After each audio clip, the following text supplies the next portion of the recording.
ఎలా ఉంది నా కుబేరా? నిజంగా నాగార్జున గారు కంబ్యాక్ అన్న. నా పని అయిపోయింది అనుకున్నారా? కింగ్ ఒకటే అన్న, మన ఇండస్ట్రీ టాలీవుడ్ ఇండస్ట్రీకి కింగ్ ఎప్పుడు కింగే. ఈ వారానికి ఈ నెలకి ఇదే అన్న మంచి సినిమా. పుష్ప తర్వాత ఒక మంచి సినిమా చూసానంటే ఇదే. అంత బాగుంది ఏంటండి? ఒక మెగాస్టార్, ఒక బాలయ్య, ఒక వెంకటేష్, నాగార్జున, వీళ్ళని కొట్టే వాళ్ళు ఇప్పుడు యూత్ అంతా పనికిరారన్న.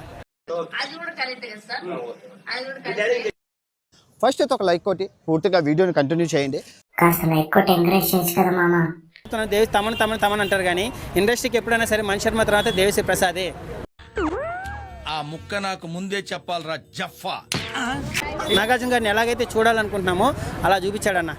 I know the public pulse. I know how to play kabaddi with the public. నా సంక్రాంతికి వస్తున్నాం గాంతో వెంకటేష్ గారు ఎలాగైతే కంబ్యాక్ అయ్యారో నాగార్జున గారు కంబ్యాక్ అన్న. నాగార్జున గారి ప్లస్ సినిమాకి అసలు నాగార్జున గారు లేకపోతే సినిమా లేదు. ఎలా ఉందిరా?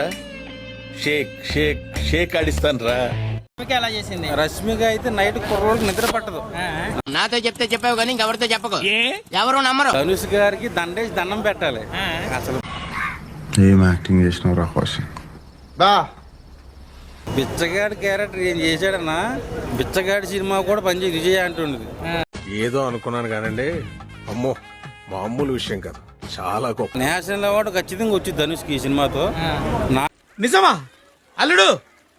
అంతకంటే ఇంకేం కావాలి సార్? నాగార్జున గారికి గానికి, శేఖర్ కమల గారికి గానికి ఈ సినిమాతో మంచి హ్యాట్రిక్.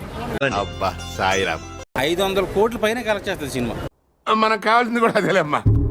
అనుకుంటే కోటికెళ్ళండి, దొరుకుతాయి బుక్స్. కొత్తగా ఉన్నాయి నాగార్జున లుక్స్.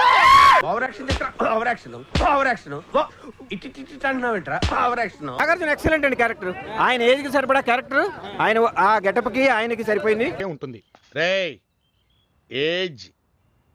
అసలు నాగార్జున గారు యాక్టింగ్ చూస్తున్నా మాత్రం ఏం చేసిన యాక్టింగ్. మా ధనుష్ అన్న మాత్రం దుమ్ము లేపేసిండు. ఒకటే మాట, కల్ట్ మాస్ వచ్చినాం. మొత్తం సెంటిమెంట్ అన్న ఏడిపించేసిన నా సినిమా మాత్రం అసలు మొత్తం హార్ట్ టచింగ్. ఏడిపించేశారు మొత్తం. నాగార్జున కెరియర్ లా ఇది ఒక బెస్ట్ మూవీ అని చెప్పొచ్చు. నాగార్జున గారు ఎలా ఉంటారో తెలుసు కదన్న మనందరికి. యావరేజ్ అన్న సినిమా అయితే యావరేజ్. నాగార్జున గారు చాలా బాగా చేశారండి. కొంతమంది ఫ్లాప్ అంటున్నారమ్మా. లేదండి, నీచులు ఎప్పుడు నీచంగానే మాట్లాడతారు రావు గారు, మీకు తెలియదే ఉంది. మీరు కానీ ఇంటర్వెల్లో ధనుష్ పెర్ఫార్మెన్స్ ఉంటది. అసలు ఒరిజినల్ రోడ్డు మీద తిరిగి బిచ్చపూడి ఎలా ఉంటే అలా చేసి చూపించాడు. నాలో ఉన్న క్రియేటివిటీ మొత్తం బయటికి తీస్తా, నా తడాకా చూపిస్తా. అసలు ఇలాంటి క్యారెక్టర్ చేస్తాడు అనుకోవాలా. మన ధనుష్ గారికి అయితే ఈ సినిమాతో మంచి అవార్డు వచ్చింది. అది ఉంటే చాలరా, ఆ తర్వాత ఏదైనా. ఇంటర్వెల్ ప్లాట్ లో వచ్చే ఫైట్ గానీ, క్లైమాక్స్ లో వచ్చే ఫైట్ గానీ అక్కినేని అభిమానులకి పోనగాలే నాకు. బాబు అంటే బాబే అన్న. ఈ మూవీ హైలైట్ అంటే ఏం చెప్తారు? నాగార్జున గారు ఇంకేం హైలైట్, ఇంకేం అడుగుతున్నారు? ఓరి నీ మూకిల్లో తాలింపు అదేదో కాస్త మెల్లగా తెలుగులో చెప్పొచ్చు కదరా. చాలా బాగుందండి, చెప్పేదేం లేదు. అలాగా? ఎంత శుభవార్త చెప్పావు బాబు. ఉండు, నీకు కలర్ సోడా కొట్టేస్తా. అంటే వితౌట్ వల్గారిటీ ఏమీ లేకుండా అంత డీసెంట్ గా, అంత పర్ఫెక్ట్ గా, ఐ మీన్ టూ గుడ్. మీరు చూసిన వీడియో నచ్చితే లైక్ కొట్టండి, ఇంకా బాగా నచ్చితే షేర్ కొట్టండి.